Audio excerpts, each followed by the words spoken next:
Namaskara, good evening, and welcome to BIC Streams. Bangalore International Center, or BIC for short, is an inclusive and neutral platform for informed conversation, intellectual dialogue, exchange of ideas, and the arts. Today's session is Political Developments in Pakistan, Implications for India and the region. The conversation today will focus on the recent political developments in Pakistan and will throw light on the circumstances under which Imran Khan was ousted as Pakistan's prime minister and how Shehbaz Sharif became its new prime minister. The discussion will also seek to understand the implications of these developments for Pakistan, for India, and the South Asian region at large. We have with us author and political scientist Ayesha Siddiqa, who will be in conversation with Happymon Jacob, associate professor at the Jawaharlal Nehru University. The full bios of the speakers will appear in the chat box at the bottom of your Zoom screen. And if you have any questions, please feel free to use the Q&A box, which is also at the bottom of your Zoom screen, and the speakers will address them towards the end of the session. And with that, over to Happymon. Thank you so much, and thank you so much, Ravi Chanda, for organizing this event at a very opportune moment, I must say. Welcome all of you to the Bangalore International Center's discussion on political developments in Pakistan and their implications for India and the region. It is not really going to be a conversation; it's going to be me asking questions and Dr. Siddiqa answering those questions. But just to sort of set the stage, last week Imran Khan lost a midnight no-confidence vote and became the first Pakistani prime minister to be dismissed from office in a no-confidence vote. So far, incidentally, not a single Pakistani prime minister has completed a full 5-year term since the country became independent in 1947. So soon after Imran Khan's ouster, Shehbaz Sharif of the Pakistan Muslim League was sworn in as Pakistan's prime minister. He inherits an economy that is in shambles and a brewing political crisis as Pakistan heads for its next election sooner or later. Pakistan's economy has been reeling under pressure for years. Economic mismanagement, inflation, trade deficits, and depleted foreign reserves were a reality even before the pandemic struck in 2020. Pakistan's annual economic growth nosedived from 5.8% in 2018 to 0.99% in 2019, and went further down to a meager 0.53% in 2020. A persistent decline in GDP growth rates led to a surge in its current account deficits, which sent the Pakistani rupee into a tailspin. The pandemic not only aggravated Pakistan's economic woes. According to a World Bank report published, I think, 2021, Pakistan is one of the top 10 countries with the largest foreign debts. In 2018, when Imran Khan came to power, he inherited a balance of payment crisis, the third one in the last decade alone, as he leaves office with foreign reserves as low as $17 billion. The country might be headed towards another balance of payment crisis. Retail price inflation and pricing prices of everyday consumer goods have hit the poor very hard in Pakistan. Between India and Pakistan, I must say, there is a cold peace that has been in existence. As a matter of fact, there has been some peace and calm on the line of control and inside Jammu and Kashmir for over a year now, thanks to the February 2021 ceasefire understanding between the Indian Army and the Pakistan Army, with blessings from, I believe, the political establishments. The two sides have not been firing at each other on the line of control for over a year now. You might ask, why is that important? That's important because this kind of calm on the line of control is being witnessed after almost 14 to 15 years. And yet, there is no bilateral dialogue between India and Pakistan. Neither side has appointed high commissioners to the other side, and conflicts remain unresolved between the two sides. Today, we have a new government in Pakistan. What does that mean for India? General Bajwa, who has the army chief of Pakistan, who has often battled for peace with India, is retiring in November. Or is he actually retiring in November? I don't know. I'll ask Dr. Siddiqa that question. what implications would that have for peace between India and Pakistan?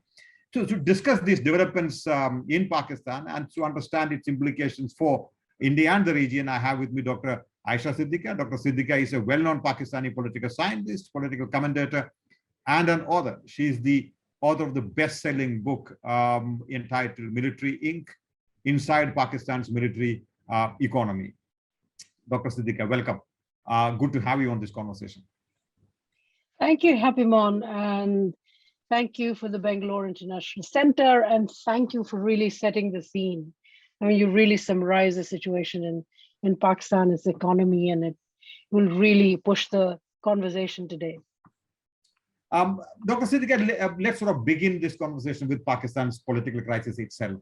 Given the manner of Imran Khan's ouster, first his dissolution of the National Assembly, which the Pakistan Supreme Court called unconstitutional, and then the midnight high-intensity drama of no confidence against Mr. Khan. It looked like a Netflix thriller.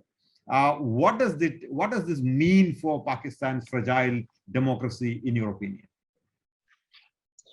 Well, you know, I have this confession that I was watching this Netflix serial Messiah, which I kind of stopped then to watch our own Messiah in action.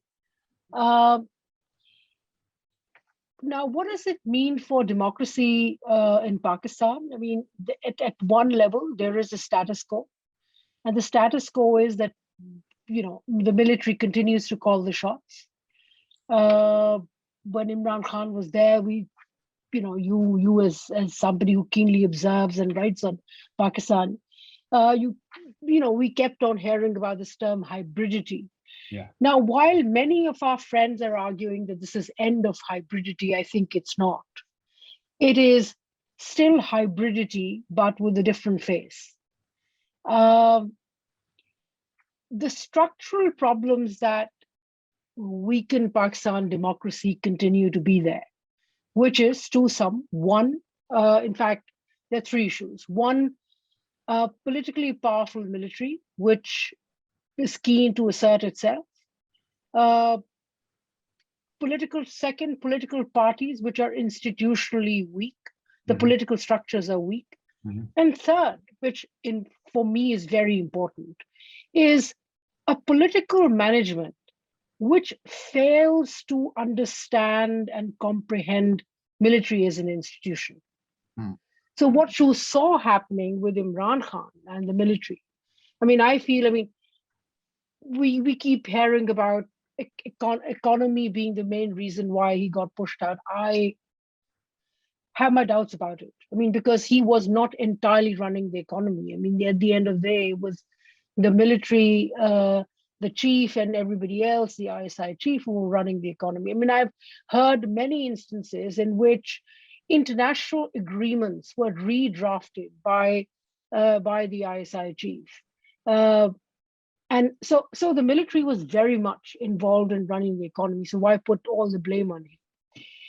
His governance was poor. He didn't deliver on all of that. But I think where he fell short of military's expectation was that, like politicians in the past, he thought he could use the military institution, for his power maximization and for his benefit. Military doesn't allow it. You can't do it. They can use you. You can't do it. You can maximize your power by using the military, but that has to be an institutional framework. And sadly, leaders after leaders have failed to understand that. So starting from Mr. Asif Ali Zardari, who tried to put ISI under the Ministry of Interior, to Nawaz Sharif, who tried to change the army chief and diverted a plane, to now Imran Khan, who thought that he could have the ISI chief of his choice. He could actually dabble with military affairs, and that came back to bite him. I mean, you could tolerate him. And remember one thing, very, very, very briefly. You know, what is special about Imran Khan? What was special about Imran Khan was that he was ideologically the first politician with whom the military was so aligned. You know, the same middle class. He was a middle class project, and they believed in him. They didn't inherit him; they made him in many ways. And he said what they'd been saying for the last 30 years: corruption, feudalism, traditional politicians. Let's create a new Pakistan. So ideologically, they're very aligned. So they would have tolerated his bad policies and bad governance had he not interfered in their world. Right. Aisha, I just And want to yeah. sort of go back to the early point that you mentioned about hybridity. I mean, correct me if I'm wrong, but the way I sort of see it, in this particular case of Imran Khan's government, this was, as they say, a selected prime minister. So there was a lot of, meeting of the minds between the Pakistan military and the prime minister himself. Whereas in the earlier sort of phases, be it Asif Ali Zardari or Nawaz Sharif, there was never an impression that the two sides were, on the same page on most things. So there was no honeymoon for the PPP or for the PML, whereas there was a honeymoon period No. for Imran Khan. How do you sort of respond? I would please kind of disagree on that. Sure. None of the elections have been fair. So that means that all governments have come because the military wanted them to come. Right. See, 1988, I think that was slightly different because 1988, the entire Zaul Haq's plane crash, then in fact, the entire senior leadership was wiped out, including the ISI chief and a lot of senior generals, right? And there was no other option but to allow Benazir Bhutto to return to power. But even then, they managed her in a way. You know, you had Punjab to Nawaz Sharif, so they managed her. She wasn't allowed a complete victory. Then she was pushed out, as we know, in 1990. Nawaz Sharif was brought in. So it's not that he is the first one who ever got selected. Governments have been selected in the past. Nawaz Sharif himself was selected and brought in. I think where you have this commonality is that for the first time, this was a guy in which they believed that he was not corrupt. Right. He didn't have interests, economic, financial interests, and that he would deliver. I mean, he was a hero. He was a hero for them as well. Who would create this new Pakistan? I mean, his mantra was Naya Pakistan, new Pakistan, which would be free of corruption, which would be better at governance, where there'd be money flowing in from outside, and and which would be a good mixture of some liberalism, but a lot of Islamism. The Pakistani version of it. So this was therefore, and by the way, I mean, your argument that they disagreed, again, look back. Bhutto, Zulfikar Ali Bhutto, Benazir's father, was the ideologue, the first ideologue of the military, 1,000 years of war with India, all of that. So Bhutto, very much part of 1965 war planning. He was very much their man. So it's not that ideologically they were different. But Benazir Bhutto, of course, kind of, I would say she stepped back from her father's politics, from his geopolitics, and decided that she had to reach out to India. Now, that is the one thing on which, I would say two things on which through the 90s, politicians have kind of diverged from the military. One is that they need to strengthen themselves. I mean, right. Bhutto's ouster in 1977 was a lesson that, you need to kind of strengthen politically. But again, they did try to strengthen by cutting deals and negotiating, not by strengthening politics itself. And the second thing on which I think what regimes of the 1990s learned, and they've learned since then, is you cannot push on India, you cannot keep shouting 1,000 years of war with India and imagine that the military's power will be challenged.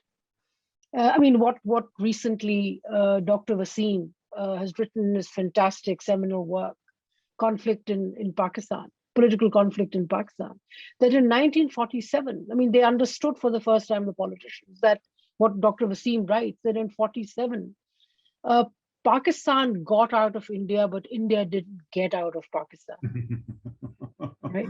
Interesting. And that, I think that is something which struck the politicians in the 1990s. You have to get India out of Pakistan to be able to free yourself. We also have to get Pakistan out of India for that matter. But That's the hybridity that you talked about. Would you say this is a matter of? Then you are basically saying this is a matter of degree. This is not about yes or no. The hybridity has always existed. The army has always played a role in sort of propping up or controlling the regime. It's a matter of degree. How much and at what point of time? Under Imran Khan, he expanded their role horizontally. Right. I mean, that is definitely true. But just see where it started. 2013. Let's not forget about it. 2013 is when,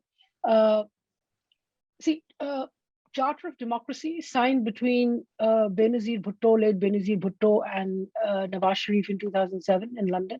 Mm-hmm. One of the things they agreed on that they will revert from, because Parvez Musharraf had instituted National Security Council, Correct.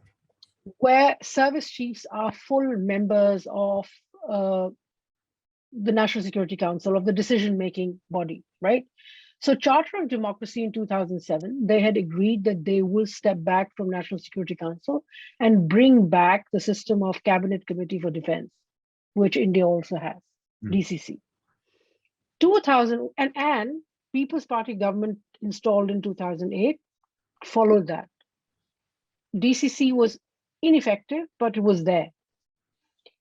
2013, under the PMLN government, the name changes, but actually effectively a National Security Council returns, in which National Security Committee, in which the three service chiefs and chairman joint chiefs is made, is considered a full member.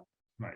And National Security Committee meetings, and now it's very interesting how it happened, because there seems to be resistance from the Prime Minister. Prime Minister ordered it, yet resisted it. And therefore, we bump into this event called Dawn Leaks. Now, what Dawn Leaks signifies is one thing, that the Prime Minister, although he instituted National Security Committee of the Parliament, he did not have his heart in it. Right. And if you look at the debates of the Standing Committee on National Security of the Senate and National Assembly, it's very visible that the Parliament is completely being sidelined. There are questions being asked by members of the committee. Even the establishment division is lying to them on facts. So it's basically powerless. Right. But and the National Security Division. So there is a Ministry of Defense, but a National Security Division is created in 2013, which is almost like a supra institution to do strategic decision making, while Ministry of Defense is there to take care of the more bureaucratic, tactical things. Right. So contradictory structures are created in 2013, not in 2018. 2018, it just begins to expand. 2018 onwards, there's not a single important government institution which is not headed by a serving or a retired military. He really lets them have the cake. Interesting.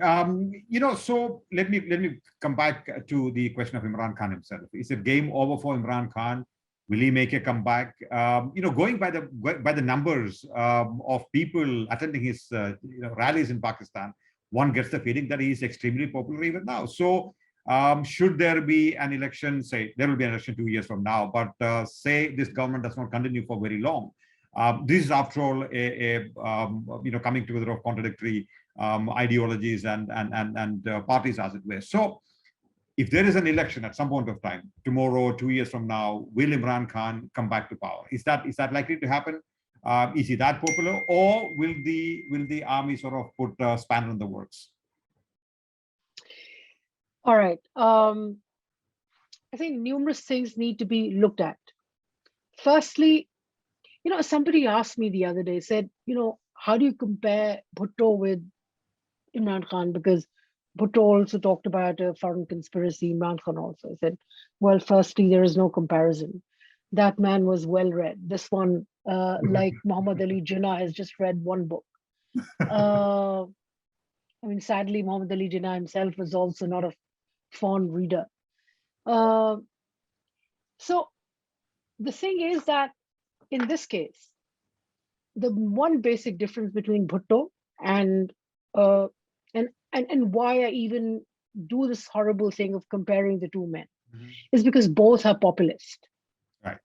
Right. They caught attention at their different times.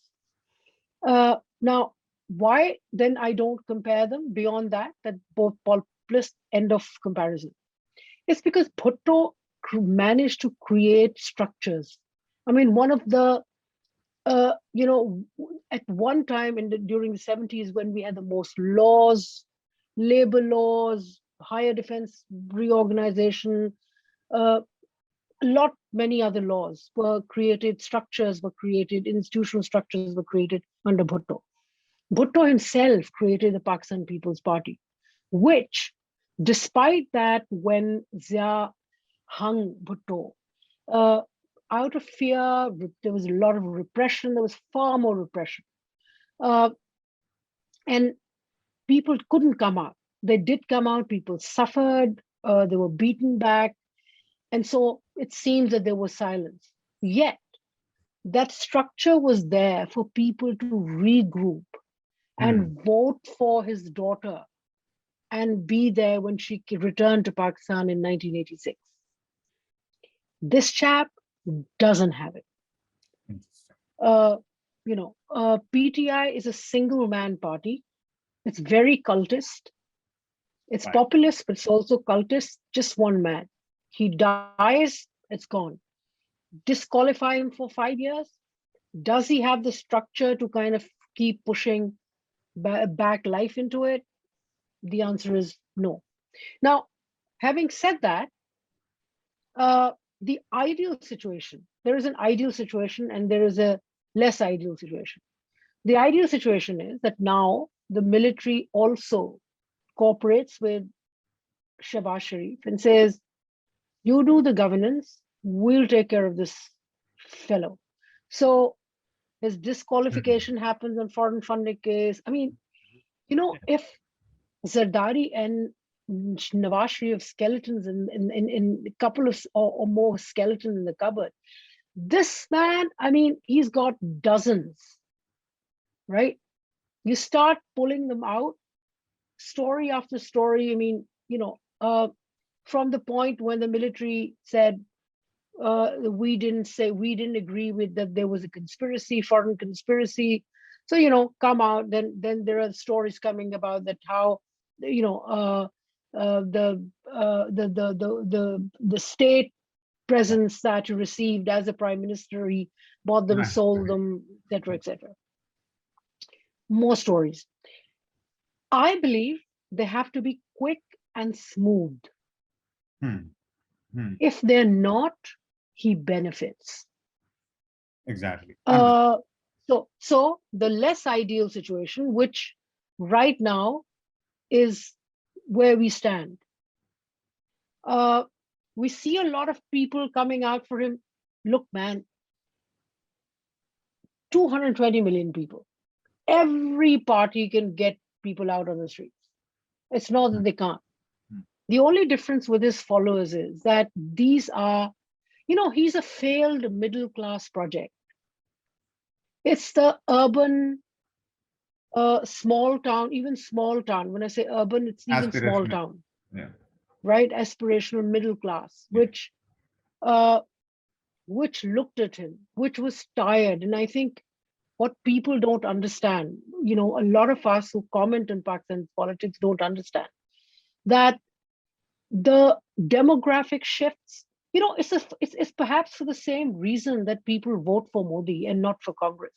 Exactly. And the simplest, and let me look at the focus on the simplest denominator. The reason is people are like, they look at, for example, Modi and they say, Acha, he's a self-made man here. They're not looking at his politics, but the fact that he doesn't represent a dynasty. He's someone right? like us. Yeah, that kind Yeah. of feel. So that's what makes Imran popular as well. I mean, I've heard people, educated people, less educated people, when you talk to them that, now who are going to vote for, and they're like, so do you expect us to vote for Zardari? Do you expect us to vote for Mr. 10%? That's right. So in their minds, there is a problem. This demographic shift of decades demands a new narrative, a new kind of politics, which these parties are not offering. Patronage politics, yeah. So the two ways of answering, for me to answer your question. One is Pakistan's electoral politics has got nothing to do with ideological politics. Interesting. So Jamaat-e-Islami, I put Imran Khan in the same category. He may not win because electables are not with him. The Right. electables are not with him because when they looked at financial conditions, economy, they thought, no, this guy is bad for us. We can't be with him. Now, the situation may get a bit different because his whole ability, his success in conjuring up this conspiracy theory. And I mean, wow, I was like gobsmacked. This anti-colonialism, which like runs in our DNA, it just came out. I mean, you ask people and they're like, but, America tried I mean, for like 15, 20 days since he started talking about a conspiracy, nobody's talking about inflation. Nobody's talking about how bad the economy is. They are talking about the conspiracy. Right. So how long can he continue to do that, excite people? Now, when the budget comes, which is going to be one of the hardest, will people kind of stick to that? Possibly no. But I think one last comment, and then I'll stop here. I think his success or possibility for success also depends, it's proportionally related to the success of this interim government. Right? I'm very uncomfortable with some of the decisions. For example, the time that they have taken in making a cabinet. They don't have that luxury of time. They don't have luxury of lazy politics. Right. This is lazy politics. Right. They can't. Because if they're not quick, he benefits. Secondly, I'm again not comfortable with this decision of Hamza Sharif being made the chief minister while the father is the prime minister. This is lazy politics.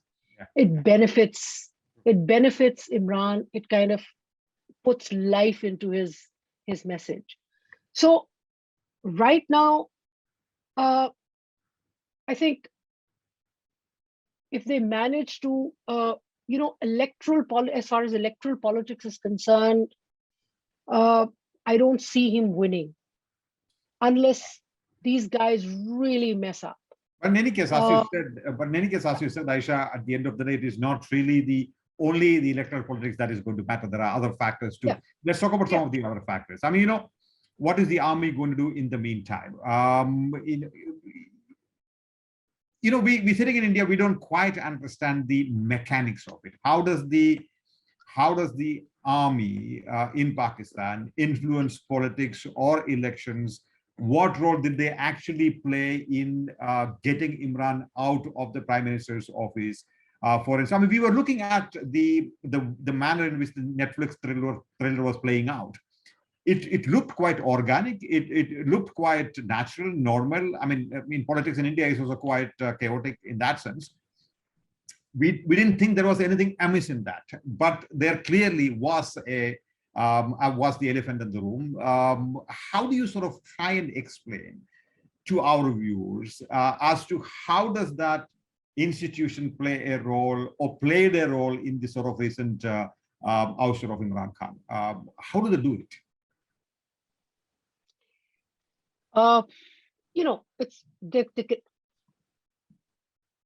the interesting thing, which one of the differences between Pakistan's military and, for example, the Egyptian military or some other militaries, is that while militaries have political parties, generals have political parties, Pakistan military has a foot in every party. So it has preferences.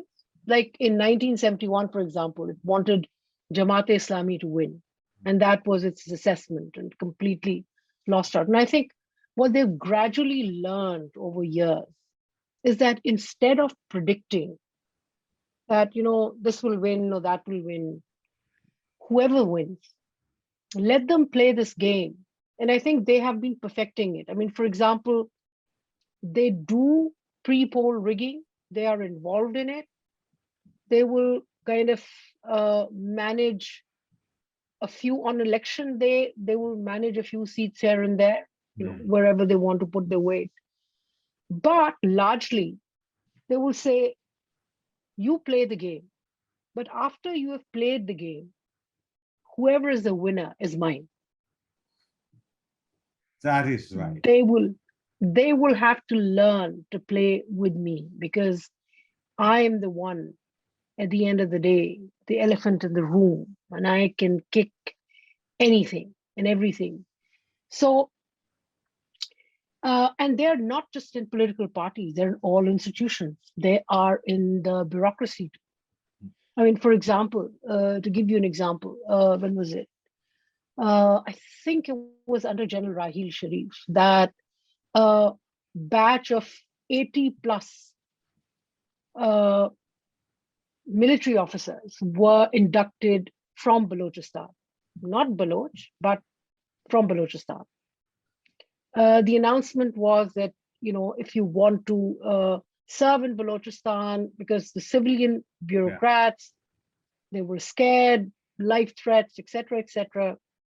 So, there were governance issues. So the military inducted its own men serving there, said, whoever serves in Balochistan will then come under APUG, which is all Pakistan Unified Grades, which means they can then go anywhere else.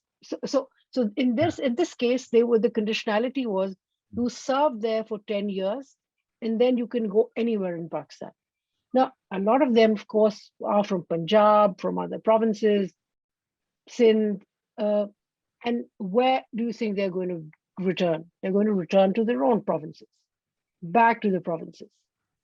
So we're looking at a situation where in the next, say, couple of years now, 2-3 years, and maybe in the next 5 years, you will have a situation where all your federal secretaries will be retired military guys. Interesting. So bureaucracy, you have them even now, with the 1973, after 1973 constitution, there was this Bhutto had it that 10% of jobs go to military. No, he said, I think he didn't, it was Ziaul Haq who kind of codified it as 10% share. And now we have military in foreign service, we have military in the administrative services, in police. They're going everywhere.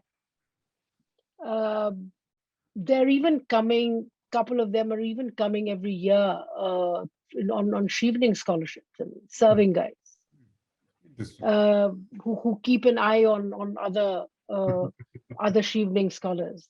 It's a game that gets to be played. So when you have that level of penetration, and also look at what General Bajwa has been doing. He now goes to universities, he goes to LUMS, he goes to Government College Lahore, he speaks to them, he spends 5 hours, for God's sake, 5 hours with students. He tells LUMS, Lahore University of Management Sciences, this recent visit, he told them, he said, we will start a PhD program, the army will finance it. Wow. So you get penetration everywhere. So these PhD students will be from the army, or they will be? No. They'll be civilian, but funded by, of course, by the program will be funded by the army. The way they have financed Department of International Relations and Defense and Strategic Studies at Quaid-e-Azam University. So the penetration, do not underestimate that penetration. And what they're trying to do is build a narrative which supports them. It gives them the ability to bounce back whenever they can. Mm-hmm. I've been watching, by the way, this worth watching Happymon. I really suggest you should. There is a serial called Sinfe Ahan. It's about 6 women joining the military, the army, right? So one is from Balochistan, one is from the tribal areas, one is from a rich girl from Islamabad, one is a middle class girl from Islamabad, one is a Christian from Lahore, and one is a Shia. The only one they've left out is a Sindhi, but these 6 girls, their life in PMA Kakul. And my God, I think it's a master stroke in propaganda, number 1. Number 2, if you look at the data, it's millions of women are watching it. It's the women who are watching it. So just imagine what it does to your mind. Right. Ayesha, I just want to sort of, because you mentioned Bajwa, General Bajwa, the army chief who has the extension till November this year. What is your take on the legacy of General Bajwa as Pakistan's army chief? I ask this question because sitting here in Delhi, we do not have any negative feelings about what Bajwa has probably done for India, Pakistan. Now let me put that unpack that a bit. One, for the last 1 year, we are looking at a lot of peace and calm on the line of control, and even within Kashmir, for that matter, there have been hardly any attacks, very few infiltrations, if any at all, and no firing on the line of control. Bajwa has often spoken about the geoeconomics, the importance of geoeconomics, and that to have an economic future for Pakistan, India-Pakistan peace is a must, etc., etc. I'm not going to the whole Taliban question and the Afghan question, but as far as India is concerned, our feeling is that he's not necessarily a bad army chief. So, what is your take on that? What's your take on his legacy as the Pakistani army chief? Incidentally, our most controversial generals, the Indians love them. Parvez Musharraf, the Indians, absolutely. Average Indian were in love with him. So is Bajwa. So true. I look back and I'm not saying that Bajwa is not somebody who was delivered to India. He has. Not just peace. I mean, look, for the first time we've had in so many years a sentencing of Hafiz Saeed of Lashkar-e-Taiba, 31 years in jail, and confiscation of personal property couldn't have happened without a nod from the top, right? So he is delivering. Now, the legacy, unfortunately, is, and at one level, what, see, sadly, the thing is, he started off as a weak general, and he made some of the worst mistakes. The disappearances. I mean, I'm the fact I'm sitting in London and not in Pakistan is because of the policies under him. People getting attacked. I mean, I thought if now, for example, from what one has heard, is that General Bajwa says that, look, whatever Imran Khan got out of ISI, it was between ISI and him, because the ISI comes directly under the Prime Minister's office. I wasn't involved in it. Lie. He would say, for example, I mean, there is this blogger, ISI had plans to have him killed. He can pretend and say it was the ISI doing it. I had nothing to do with it.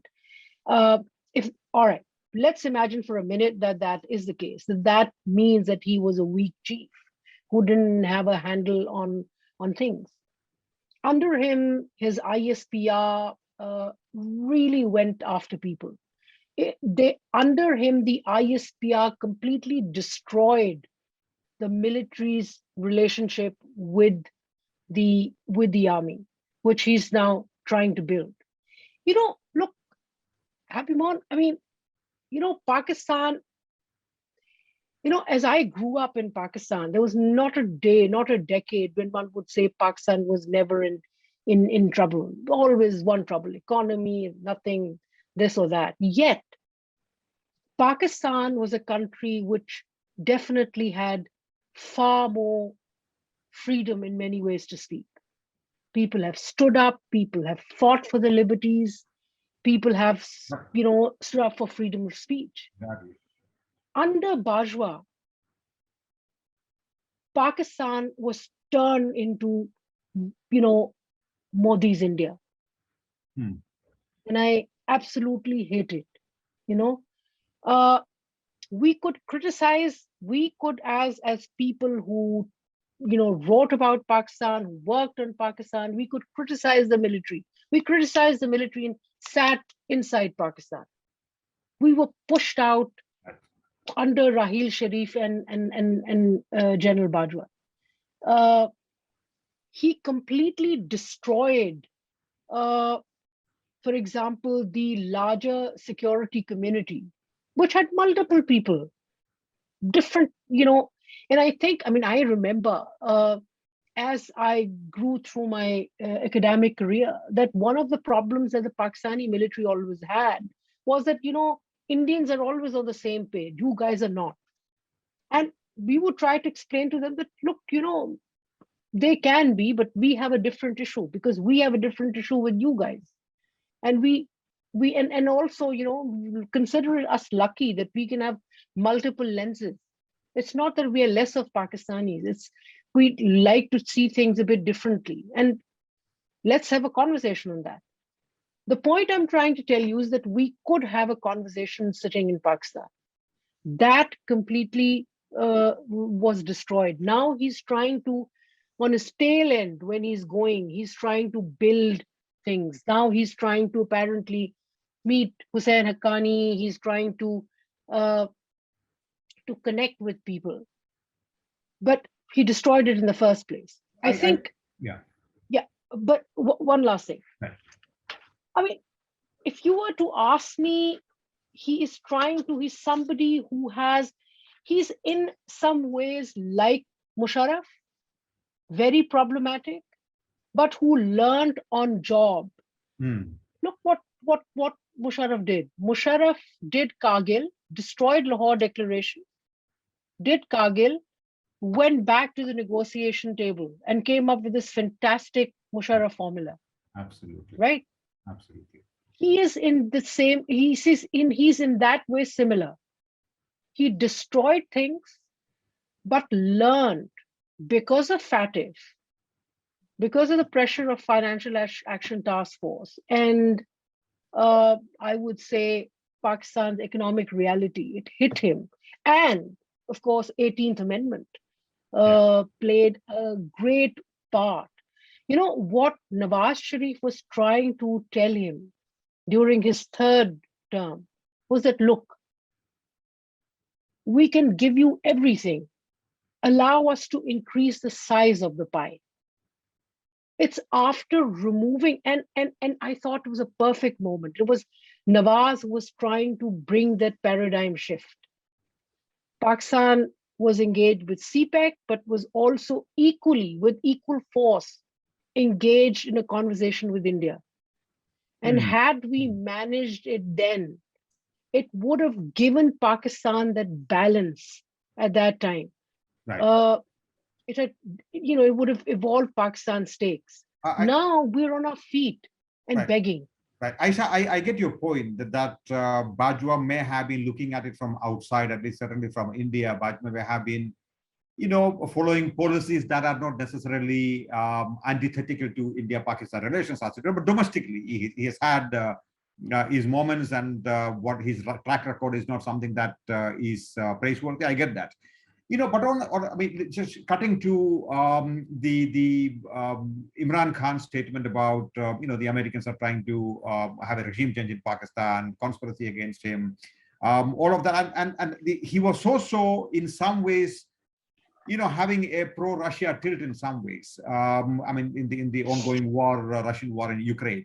But the army chief sort of set the stage, said it right in some ways when in the Islamabad Security Conference, he made the statement that the Americans are an important partner for Pakistan, and that the Russian action is almost to the extent of condemning the Russian action, as it were. Now, are we seeing a reset in Pakistan's US policy?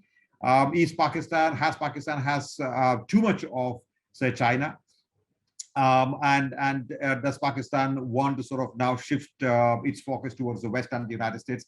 And if so, is that a realization of what is happening in Afghanistan? You have a situation in Afghanistan where Taliban has come back to power. There is no money to run the country. There's no money to pay the foot soldiers, as it were. It's chaos in Afghanistan, and this chaos is going to sort of have implications for Pakistan sooner or later.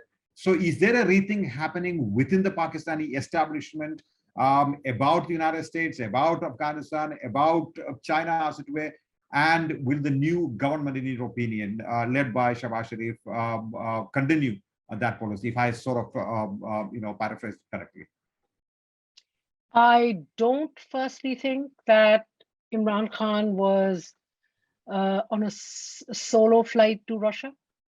Right. Okay. He wasn't. I challenge it completely. I'm not a fan of Imran Khan, yet I don't think it was a solo flight. He consulted. See, take a step back and with a cool head, go and listen to the Islamabad, his speech, Bajwa's speech at the Islamabad security thingy, and go back to Bajwa doctrine. What Imran was doing is playing out Bajwa doctrine. Now, what was Bajwa doctrine? Bajwa doctrine was, look, we have done enough for the world. Do not expect more than what we've done. Now it's your turn to do. Now, what is different that he say in Islamabad dialogue? Nothing. He said, look at us. We have fought the war. We have fought your wars in against Soviet Union. We have sacrificed, but you don't give us technology. You don't treat us equally. It meant you don't treat us equally like India. What he's saying is, look, I have now understood that we have less stakes in Russia. We have more stakes in you. And by the way, when Imran Khan went, this was after 2 years of the Foreign Office working to kind of put, some understanding, have that relationship. That is something that I can vouch for myself, that Pakistan had been working on kind of constructing relations with Russia since the 1990s. And I remember it was 1997, I was doing a paper on uh, arms sales from CIS republics in Russia. So went around all the three service headquarters. Uh, the service headquarters was so damn sure that Russia would, only we have to say yes and Russia will supply. It was only the Foreign Office which was pointing out, no, there's a problem. They will not sell to you. There is India, there are other issues. So over years, things have shifted with changes in the region, changes between India and the United States. Those strategic shifts or mood swing shifts in those relationships have affected the way world has looked at Pakistan. So because of Afghanistan, because of the relationship with India, Russia began to look at Pakistan. Now, Pakistan's problem forever has been its pockets are not deep. So even if Russia kind of turned away, it couldn't turn away from India because Pakistan is a very small player, right? So and as far as acquisitions are concerned, but symbolic acquisition has started to take place. So the thing is that worked on that relationship, and interestingly, I mean, what I get is that they completely miscalculated. I mean, there were signals from the West that Russia is going to attack Ukraine, but they kept ignoring it. They did not have deep enough capacity to interpret what the timing issue.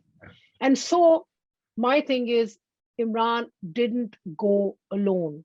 There was a consent. They were like, we have to balance this relationship. You go. It's just that we sent a monkey to do the job. Mr. Imran Khan doesn't know how to carry himself. He's so full of himself that he made a mess out of. I mean, it was a bad moment to go. Completely understandable. But even a more intelligent person could have survived. This one didn't. And along with him, the country So was didn't survive. Was the army therefore trying to do a course correction after sort of Imran So Khan? now they're signaling. Now they've understood. So they've got burnt and they're signaling. We have two problems here. One is that either, and I think it doesn't. It no longer depends on Pakistan. I think the one thing which Pakistan should do and can do is completely sit down, sit back, and improve its ties with all its neighbors, be it Iran or India or Afghanistan, and change its policy towards the region. Otherwise, the reality is that the West is not necessarily interested in making Pakistan a stakeholder in the Indo-Pacific. Right. It's also caught between two of its issues. See, Pakistan's foreign policy is theoretically is driven by three factors. India, economic needs, military needs. Right, that has been roughly the driver. Economic needs now are, kind of, there is a fine play between strategic needs and economic needs. Today, I don't see any Western country which is ready to give Pakistan free weapons. No can do. Exactly. The only one which is going to give is China. Or how much? I mean, So, how much is China going? Is the mercantilist country? How much is China going to help without but, any? No, but it has. Look, India bought Rafales. Immediately, China comes and without looking into Pakistan's, small pocket, it gives out J-10s. Right. During COVID, we've got frigates, we've got a deal for 8 submarines. So there's a constant flow of weapons. Now, if you talk to Western diplomats, there is this idea that, we have soft power. Now, a lot of balancing may be, so China is Pakistan's reality. If there is any investment which is going to come, it's going to come from 2 sources. And you're saying that as China, as an analyst, not as a Pakistan. Are you saying that an analyst? I'm as an analyst completely. Okay, so China is in many ways Pakistan's economic. Yeah, I mean China, or the other source is the Middle East. Right. Through and that's where possibly America steps in. How much Pakistan, how much investment will come into Pakistan, one is not sure. America also has its footprint in Pakistan in many other ways. For example, Tithian Copper Company, so Recodic, the Western company, and there is, one needs an entire session on discussing the Recodic case, and how there is so much of American footprint. But Ayesha, this is going to geopolitically. Sorry to cut you off, but geopolitically, this is going to put Pakistan in a completely different group. If Pakistan goes the China way, which it is, and as an analyst, you're saying that there is no option. That's probably the way it should be going. So there is China, there is Russia. So that's a very different group. So the Americans and the West are probably going to. I mean, eventually China and Russia are probably going to be part of the same geopolitical spectrum, and Pakistan will be a part of it too. So you're then creating a camp which is antithetical to the West and the United States, geopolitically at least. See, but this is precisely what Bajwa said in the Islamabad policy dialogue, right? He's saying to the West that, look, we want to turn away from China, or at least recede, but you have to give something to make it attractive or to make it viable, right? Right. And I'm just telling you as an analyst, I don't see weapons coming in. I don't even see major money coming in. So and yet Pakistan will have to do that very tricky balancing, which means that, fine, I'm not going to open up as yet my seas to China. I am not going to do, and now I think the tricky part here is, one of the things that we don't note is that, a lot of us would say, did say when Nawaz Sharif was packed up and sent home in 2018, 17.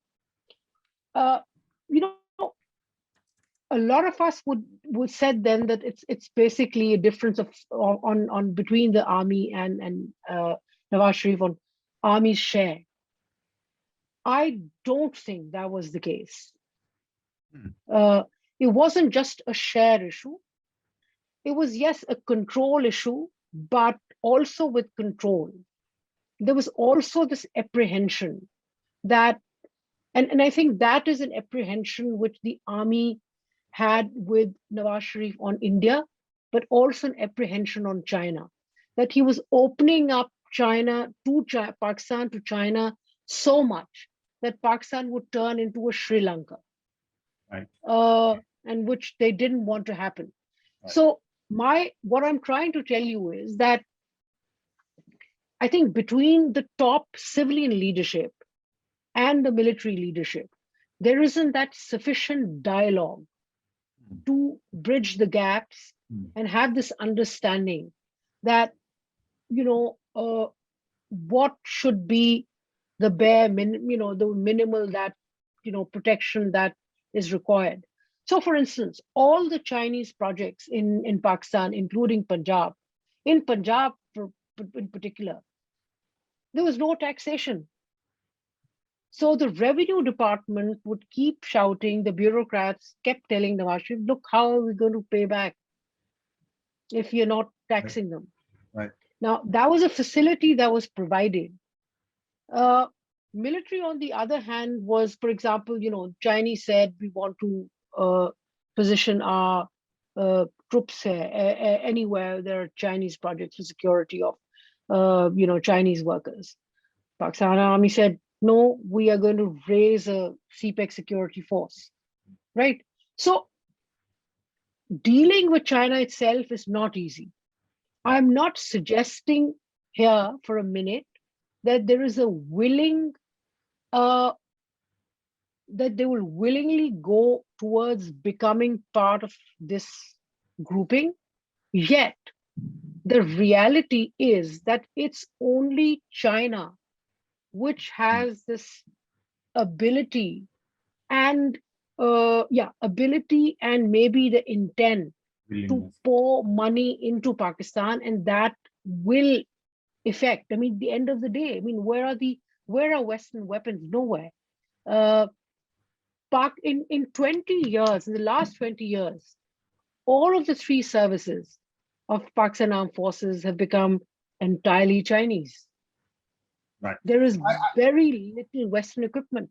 Ayesha, point well taken. I mean, before I go into the Q&A, I have one final question about the situation in Afghanistan. As I sort of alluded to in my previous question, things don't seem all that hunky-dory in Afghanistan after Taliban has come back to power there. Also, the world is now distracted with what's happening in Ukraine. But if reports are to be believed, if there is no money coming into Afghanistan, what are the implications of what's going to happen, or the return of the Taliban into Afghanistan on Pakistan? What's your sort of analysis at this point of time? I see more conflict happening. I mean, there have been attacks, there have been attacks increase in attacks on Pakistan military. So I see conflict going up, which itself poses problem, and that's where Pakistan perhaps will have to go and talk to the United States. That's right. Yeah. So bringing helping Taliban come back to Afghanistan was a tactical victory for Pakistan, but strategically it might turn out to be a problem in its hands in the months and years to come. Yeah, maybe go back to drone attacks, give basing facility of something. I mean, drones doesn't require a lot of manpower. And there would be those American stakes. You have to, so some way. So you're caught in the middle. You're no longer a frontline state, which is what Pakistan has to live with. Right. But as far as very quickly, as far as India is concerned, I think there is that realization that Pakistan definitely needs to mend fences with India. There is that eagerness, and perhaps Mr. Bajwa and his high command has learned that you have to have bigger. The pie needs to get bigger, Right. and that's where I see hope. That now, how well does India kind of respond? Will India open up to, Mushahid Hussain gave a interview to Karan Thapar in which he said 3 C's: culture, commerce, and cricket. I think if we can begin with what's it called, exchanging high commissioners, restoring that facility, visits, visas, etc. Yeah, dialogue. I mean, we know that back channel has been happening. Yeah. There are multiple interests who are involved in the back channel, and I think that the business community on both sides will be eager for trade relations to resume. Right. Let me now move on with some of these questions that we have in the Q&A. There's a very interesting question that because you just mentioned India, Pakistan, from Veena Ravikumar. How much of an issue is Kashmir in this administration, military or civil? Because you said that there is a feeling in Pakistan that we want to improve relations with India. How much of a role Kashmir plays in the Pakistani strategic imagination today? See, Kashmir will be there. Uh, and to an average Indian, I'll say, don't take away uh, a discussion of Kashmir, you know, from our tables, because it's to build up political legitimacy. It's part of what Dr. Wasim wrote about, that because India is so central to Pakistan's imagination, Kashmir is then part of it. Yet, I don't think that unless there is this, unless there is this, somebody cries out that, Kashmir has been sold out, or, people can keep arguing about it. People can keep saying that, we have to deliver this, that, or the other. The other thing, what I've heard is that what military is keen on, I think they are they're in a way surrendered on 370, but 35A. See, they possibly want. I mean, if a back channel happens, they would want India to realize that they have to at least give this signaling, which makes it look like not an entirely win-lose situation, but a win-win situation.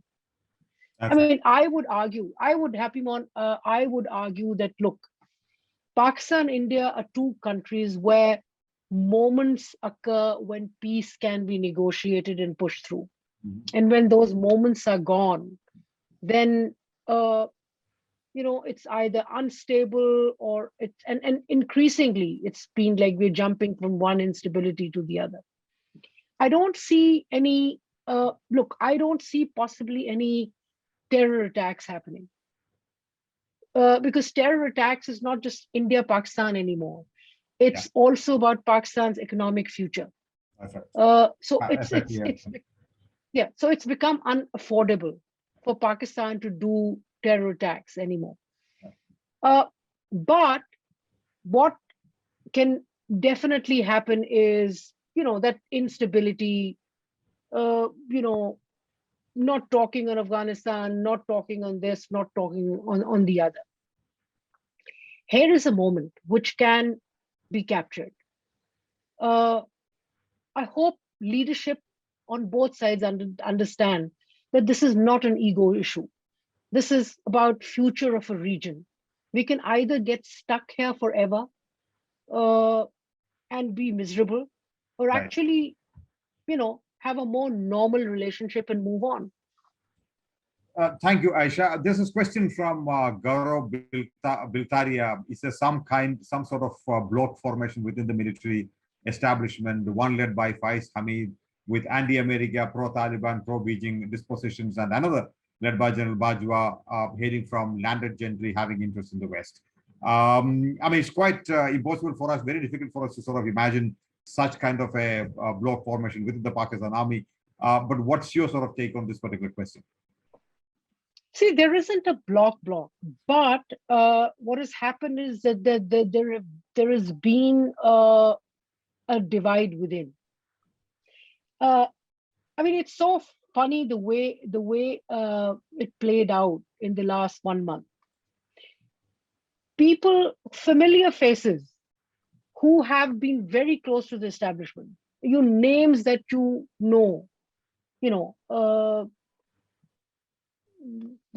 people, names in media, names in in academia, people who are very close to the establishment, standing up with Imran Khan, supporting his conspiracy theory. Now, Absolutely.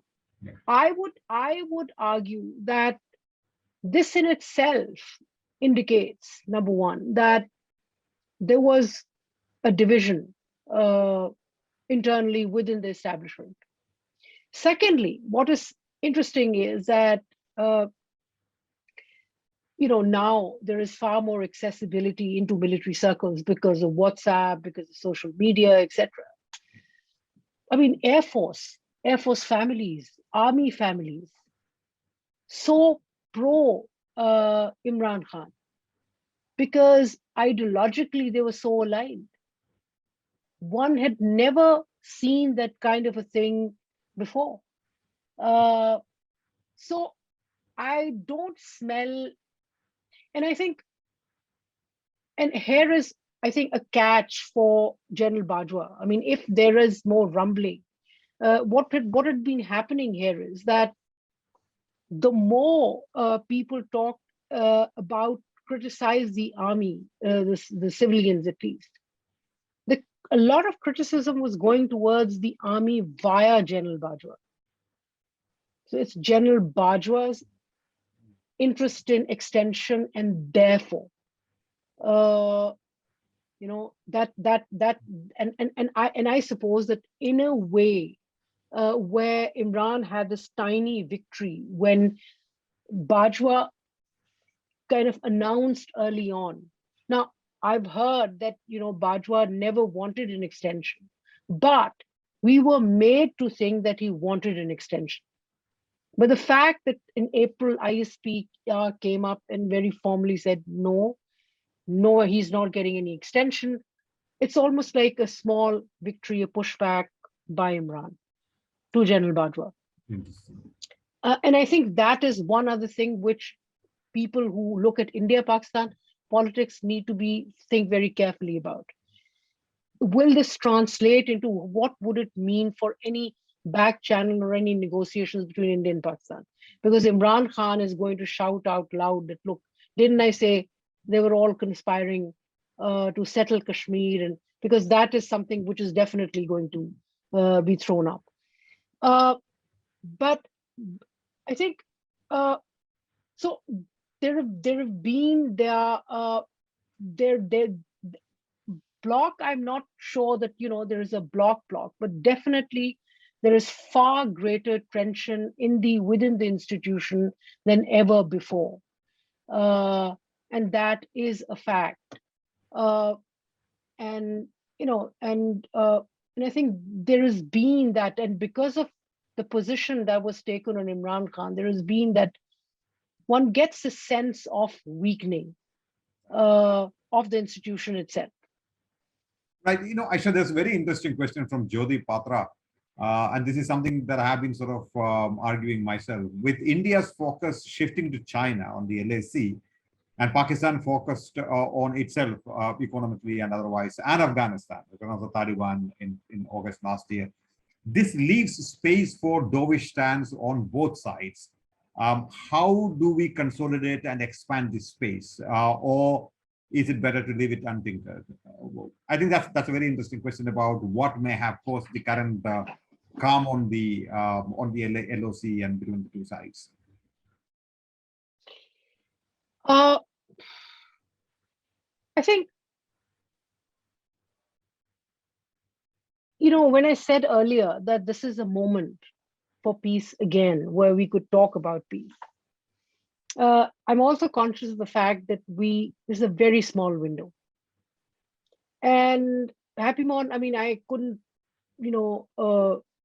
remind you, I would like to keep reminding you again and again that, and myself too, that, when General Musharraf started talking about his peace formula in Kashmir, if you remember, one thing which you'd repeat over and over again, we don't have time, we don't have time. Yes. Right? Yes. And so he was conscious of the tensions within, right? The same thing we have now. We have a moment, but not the time. Very well said. I mean, right? So India will be entering election cycle within a year. So there isn't a lot of time. Now, diplomatic circles, especially in Britain, that talk about it. And one of the two ways we can do it. One is that forget about the smaller things, the softer things, culture, cricket, commerce, you know, either we do that first, create space, and then, after 2024 elections in India, 2023 elections in Pakistan, then whoever is there, let's talk. The other is that we hit the nail on the head and say, all right, let's start with the bigger problem that we have, which is Kashmir. Abhi, isi waqt, let's solve it. And the solution is going back to the Musharraf formula, nothing else, right? Which is yours, Kashmir, to your side, ours to ours, greater connectivity, that. I think I'm uncomfortable with this possibility happening. But I think you sort of hit the nail on the head when you said that there isn't enough time, as Pervez Musharraf also once pointed out. I think that's the But reality. yeah, but I think what is possible here is that I think there is a kind of there's a trough, and that trough, if we cross that with 2023 Pakistan election, 2024 India elections, I think if the new reality establishes itself, that there is now a consensus that there is no room for terrorism and Wonderful. nothing Wonderful. which will be coming from Pakistan, then I think if we manage to even walk slowly, which is start trade, uh, exchange diplomats, start visits, and then wait a while. I think this is how it will get played out. I don't see things happening in a hurry. Right, there's this question from Mansi Agarwal about Pakistan-United States relations. If I may paraphrase what she's written, what is really the status of Pakistan-US relations, given the fact that the Americans had to withdraw from Afghanistan in a humiliating manner? And Pakistan did play a role in bringing Taliban to Afghanistan, and Joe Biden didn't even call Pakistani Prime Minister after taking over the presidency of the United States. So how do you sort of look at this dynamics? United States got burnt. Yeah. The United States, there's not a single senior officer in Pentagon who's not lost somebody. They're bitter about it. Pakistan has its own set of bitternesses, but as new interim prime minister says, beggars can't be choosers. So let me repeat that again. Pakistan, I think, as far as international relations goes, in the hierarchy of nations where Pakistan is, it cannot, it cannot force those options on United States. United States, one, I think, right now the relations are follows. United States is too bogged down by Ukraine, too bogged down. United States is too bogged down by the China threat. To actually consider rebuilding a healthier relationship with Pakistan. Pakistan is now a very tactical and transactional relationship. And I think that's what Pakistan would have to admit. But that also means that Pakistan needs to look at areas where it can keep connected. And I think what Islamabad and Rawalpindi are not doing at the moment is looking at one area of activity where actually there has been some progress, careful, cautious progress, and that is between the US and Pakistan navies. In the last 1.5 years, the visits have increased by the US Navy. Pakistan is involved in multiple multi-nation naval groups, and there is engagement. Understandably, the United States doesn't want to leave that part of the Arabian Sea or Indian Ocean to China, and there are more exercises in which China and US are present together with Pakistan, or more exercises which are taking place between Pakistan Navy and the US Navy. And I think that's an area which Pakistan needs to explore to see where they can have some stable corner in the relationship. I think what Pakistan wants as far as United States is concerned is not a room on the table, but at least being allowed to stand inside the room. Right. And for that, and for that purpose, it uses Britain as a revolving door for that. But I don't see major changes in Pakistan-US relations. Bajwa has been very keen on, bringing some interest. There is a possibility, and depending on how good the foreign policy hand in Islamabad is, I mean, I'd be delighted if, for example, what's his name, Bilawal Bhutto becomes the foreign minister. I think doors will open up in Washington. They'll at least listen to him. I am not sure he will be able to bring back something with him. But for example, I mean, I wouldn't rule out that, for instance, in the past 2-3 years, there was a co-development project on a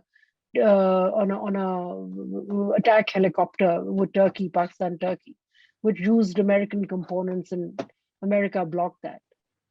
So perhaps if dialogue progresses and there is confidence which is built over, for example, Afghanistan, then perhaps the United States could give approval for that.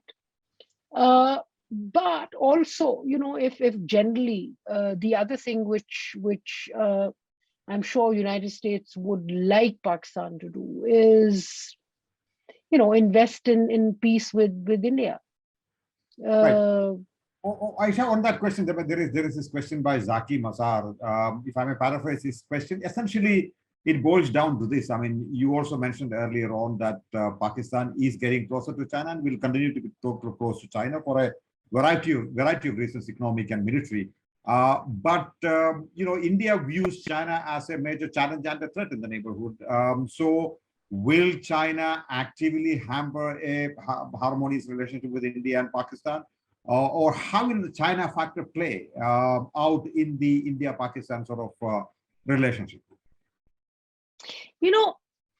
China surprisingly has never, I mean, it has been all-weather friend for Pakistan, but it has never actively promoted conflict between India and Pakistan. I mean, 1965, our famous, that's when the Pakistan-China love really began. Even then, China did not take a very solid position on Kashmir for Pakistan. Not too long ago, Kargil. I mean, when Kargil happened, I mean, we always look at United States, the role it played in making Pakistan withdraw from Kargil. But the story that we don't really talk about is that this happened. The trip to Washington happened after the trip to Beijing, in which the army chief, air chief, naval chief, and the prime minister all went there. And I remember talking to the air chief then, and he said, Pekel Mehdi. And I remember he said that we went to China, and he said that I pointed out to PLA, head of the PLA Air Force, that I wanted this, that equipment, this aircraft, that aircraft. I mean, imagining this was 1965 when China would open up doors and say, take whatever you want. This time around, however, after he heard him, the PLA Air Force had said, let our leaders decide, and then take whatever you want.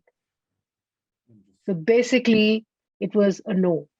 And that is when they got, with that cold feet and that kind of a reaction, that's when they went to Washington, because they understood that China wasn't keen on Pakistan fighting this battle.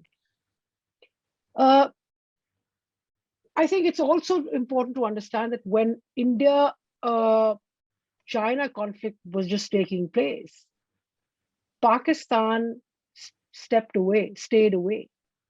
China didn't encourage it. I mean, it's there, but I don't think that China was excessively encouraging Pakistan to pick up battle. I mean, I'd heard there were groups within Pakistan Army who were talking. There were retired officers who were proposing that what China should have done was actually talk to and discuss this operation with Pakistan, and they could have done two fronts from LAC and LOC. But the fact of the matter is that despite those hawkish thinking, this didn't happen. China decided it could fight its war on its own, and Pakistan knows that there are other stakes. I think one last thing which is important. India has been through this phase of testing Pakistan, getting burnt and all of that, etc., and then getting back. One, it can't be overstressed. So one keeps repeating it. We're neighbors. So even if we can't even wish each other away, so we have to talk peace. That's fact. But I think one thing which India could, at a lesser expense, test this time around is, what does Pakistan mean by turning from a geostrategic to a geo-economic hub? If Pakistan does turn into a geo-economic hub, it's for the better. It's for the better of India and for the peace in the entire region. So why not help it test it? Aisha, there is one more question, and I'll only throw that one question at you before I hand you over to the organization. This is from Mansi Agarwal. She basically says that while there was an episode in China against the oppressive political system, the so-called Tiananmen Square episode, in Pakistan there is no such protest by people against the militarization of Pakistan. What is the reason behind this lack of civic culture in Pakistan? I'm not sure you entirely agree with that, but sorry. Repeat the question. This is by Mansi Agarwal. Yes, Mansi Agarwal. So while there was an episode in China against the oppressive political system, the so-called Tiananmen Square episode, in Pakistan there is no such protest by people against the militarization of Pakistan. What amounts to this lack of civil culture in Pakistan? What is the reason behind this lack of civil culture in Pakistan? Civic culture in Pakistan. The transformation is absolute. Pakistan military. Two things here. Firstly, I think it's important to understand that the population in Pakistan is upset with military over the way they play their cards politically.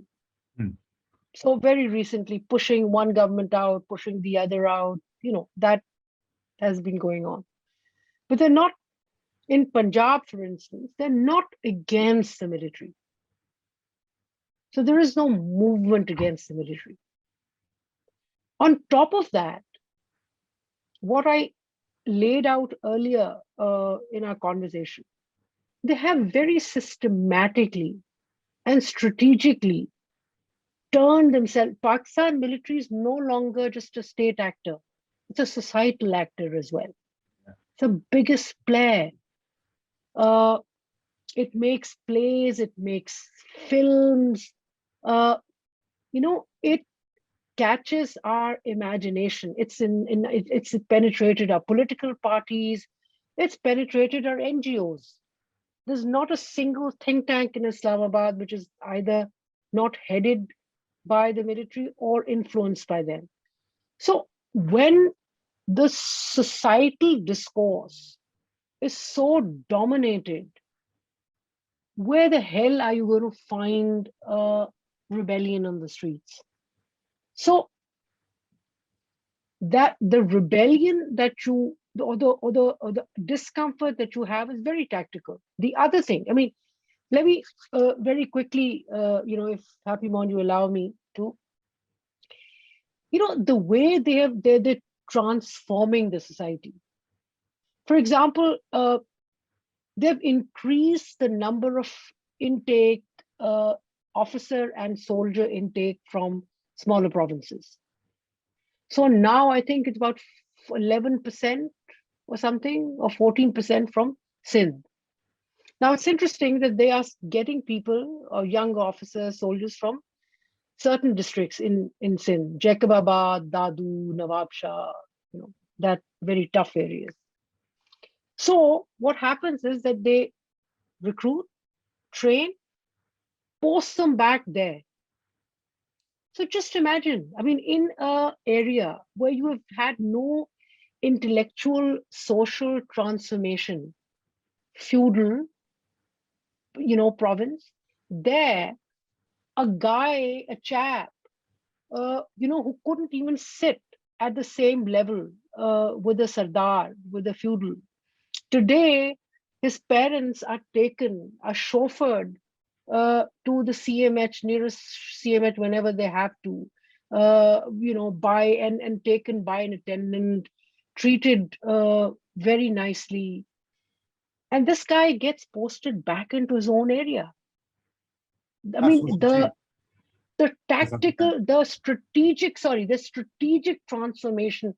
So this guy looks at himself, his empowerment vis-a-vis the local power centers.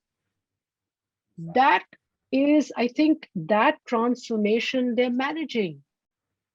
And they've it's harder in Balochistan. And by the way, I know somebody asked me, one of the questions was, what is the name of the Veena Ravi Kumar asked me what's the name. Yeah, the name of the place, Sinfe Ahan. Sinfe Ahan.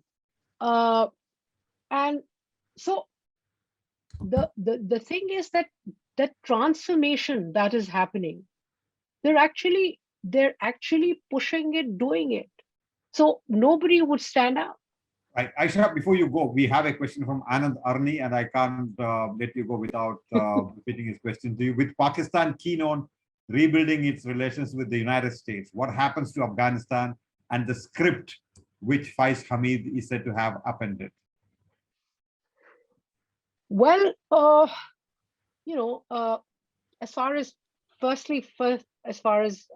Hamid is concerned, had it not been, had Bajwa been a stronger army chief, he's not. Had he been a stronger army chief, one of the first sackings that we would have seen after this Imran Khan episode would be Faiz Hamid's. One had even heard of purges, which will either happen or they're so slow that they lose their effect. But at some point, either Faiz Hamid has to let go of Faiz Hamid, or that those problems will continue. But now coming back quickly to what Faiz Hamid has appended, somebody else will take over that.